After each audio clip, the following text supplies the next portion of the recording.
Peace, peace, salam. In breaking news, Kilmar Abrego Garcia, lawyer, has some words about this incident. Apparently, he has been deported and then brought back to America on his criminal charges.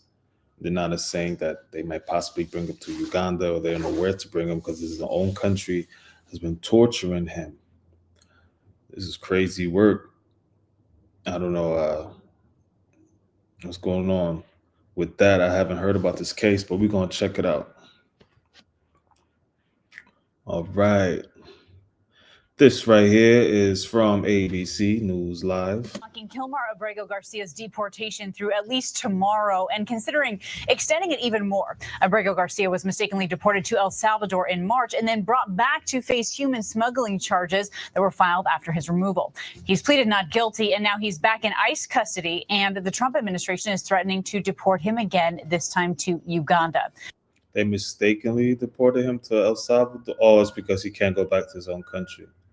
Okay, but he's smuggling people to America. I'm not sure what's going on allegedly.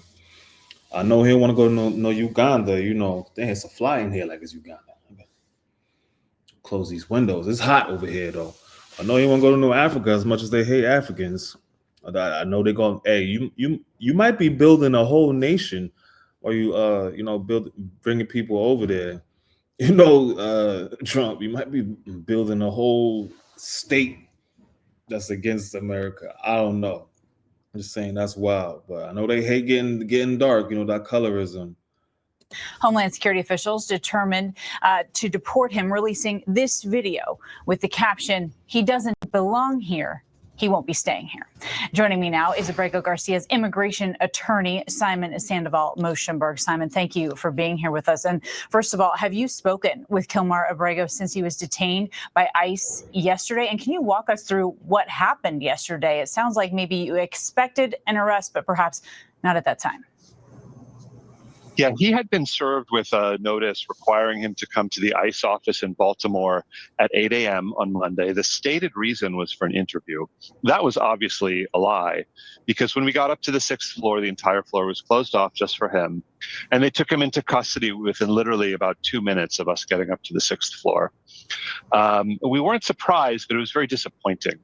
There was no need for them to take him into custody. He was already on electronic monitoring, essentially the equivalent of house arrest. And the stated purpose for taking him into custody is now to deport him to Uganda. It's starting to become clear that they haven't even worked out a plan to do that yet. All they have is sort of a half-baked idea. They're about to be in Uganda like, boom, boom, boom, boom, boom, boom, boom, boom, boom, boom. Yo, hey, you don't know what's going on out there, you heard? Uganda, I think that's where they were trying to put the Holocaust survivors first before Palestine. Yeah, I said Palestine. They were trying to bring them to Uganda. Like, is Uganda like United Nations? You know what I mean? Just, hey, we're gonna throw you here. Like, is that what's going on down there?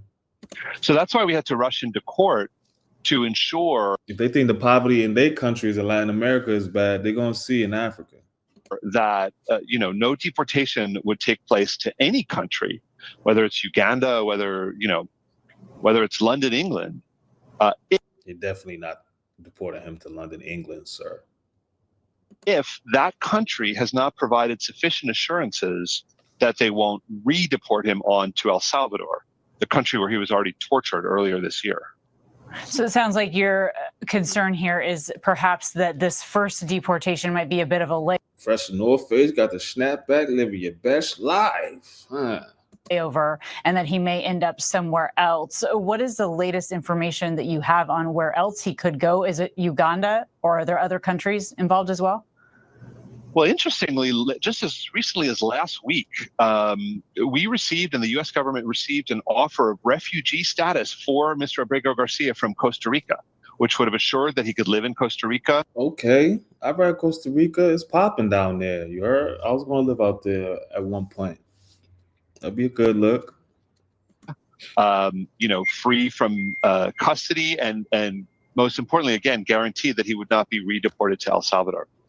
So that's obviously we don't consider that justice. It's not what he wants, but it's certainly not what he wants. What he wants is injustice, sir. But Costa Rica will be good for him. I mean, what y'all think? Like, come on. Getting a lot of comments. Oh, it's time now. I'm happy. It's time for you guys to get yours. Like, what are y'all talking about? And it's really not about you specifically, Latin America. Like, really. But let's be honest. Y'all got whole cabals, trafficking. Also, y'all got these underhand contracts with big companies in America, right there in Nebraska. They said, 80% of the workers at this one spot in Nebraska, they all got deported, shipped up, disappeared. And what they said the next day, a bunch of Nebraskans was going up there. You know what I mean? Let's just call them Nebraskans. I don't know what's out there. But every time people saying, oh, Americans don't want to work, that's bullshit. It's these companies that don't want to pay. All right. That's what's going on with the economy. And the more, yes, extremely hard workers. I'll be a hard worker. Anybody be a hard worker. You're coming from hell and you're trying to excel. You can do it the right way, especially if you've been here. Somebody say, oh, generations, you're applauding. No, what is you talking about? We grew up neck and neck with Latinos in New Jersey. What is y'all talking about? I understand y'all salty because y'all just got here. It's a lot of Latinos that have been here.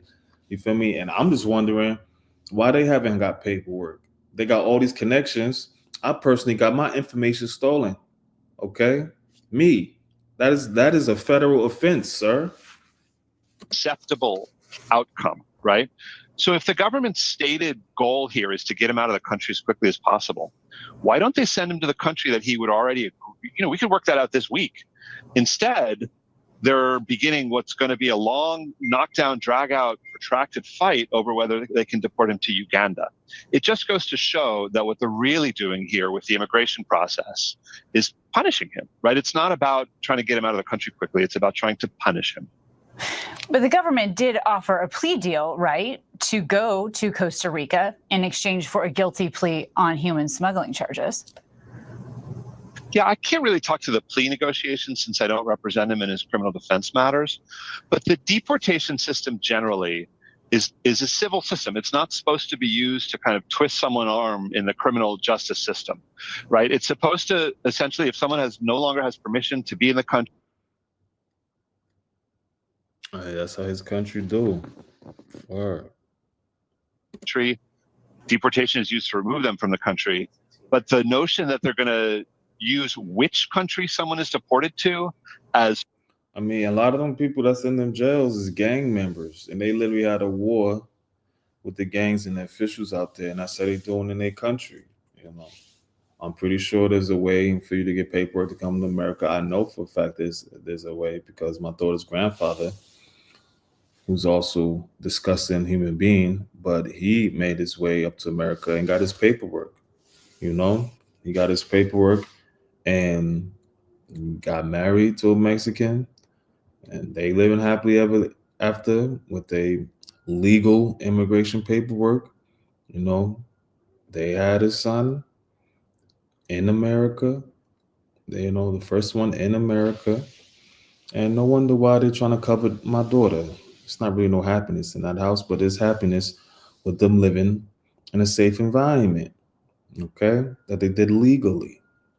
All right, kudos to that. Sort of a hammer to try to get them to do this, that, or the other thing. That's completely impermissible, and it's clearly what's happening here. We know the DHS posted a video of your client being escorted by officers. There's another post calling him a Ugandan man. What is your response to these posts? Yeah, I mean, it'd be nice if we had a government that takes serious matters seriously, but clearly we don't. Look, I mean, when push comes to shove, it's been 5 courts now that have looked at this case, right? Since the immigration judge in 2019 all the way through to the U.S. Supreme Court in April, and now 2 judges in the Middle District of Tennessee just last month. And not a single one of them has agreed with the government's, hyperbolic contention that this guy is some kind of big old gang leader or something like that. When judges actually look at the evidence, it all falls apart. There was a removal order, though. So what is the latest now on the next deportation hearing? Do we know the status of any of that? So tomorrow morning, we're going to be back in front of the district court in Maryland just to set a schedule, just to set a calendar for the case. But the judge has ordered that he not be removed from Virginia. He's currently detained at a detention center in Virginia. And the judge has ordered that he not be removed from Virginia, sort of pending the proceedings. Now, the notion that we need to file a lawsuit to get an order from a federal judge that someone can't be deported while it's being determined whether or not they can be deported, right, is crazy that we have to file a lawsuit for that. But that's where we are these days. So that's what we did. All right. So we'll be watching closely for tomorrow. Simon, thank you for joining us today. Good to be here. Thank you. That's crazy right there. Joining us now for the big close-up interview, border czar Tom Homan. Tom, thanks for joining us tonight. Obviously, a fast-moving case. Abrego Garcia's lawyer says the government is, quote, weaponizing the immigration system against him. My question is, what's your response to accusations that you're weaponizing the immigration system? And will, in fact, Abrego Garcia soon be heading to Uganda? He is the apps. Oh, he an MS-13 member, the one that always come up to the hood and rape black women. Oh yeah, nah. You got to go, sir. You got to go. Yeah, nah. Absolutely going to be deported from this country. He's not going to walk the streets of the nation, so he can enjoy the little time he has with his family. And for the person who says we're not going to separate family, well, his family can go with him because he's leaving. He's going to be deported. Look, he's a criminal alien. He's a member of MS-13, which is now a designated terrorist. A lot of Southern California Chicanos and also legal immigrant families that they get taxed by these people that are in these gangs. They tax them. Okay, they prey on their own people. You know how they say black on black crime? Okay, well, what about Latino on Latino crime? It's just crime, really. For all you suckers out there that's hating, y'all know that these people always tax you. Okay, in the name of a fake doctrine, because down where you're at, it's not, all raza, all we're together, or we're warriors, because you're damn sure not fighting against them fucking cartels. All right? He's a white beater. He's a human trafficker. He's been indicted for human trafficking and alien smuggling. He's a bad person. He's not going to be here. He's been order removed twice. Order removed by. You know, one of the MS thing, Traces, whatever they call. One of the acronyms for that is me slaughter all children. The 1 and the 3, the AAC. One of their play acronyms. You know how gangs put plays on things like that. Me slaughter all children. Yo, you know how many sexual assaults they pulled across America? That particular gang.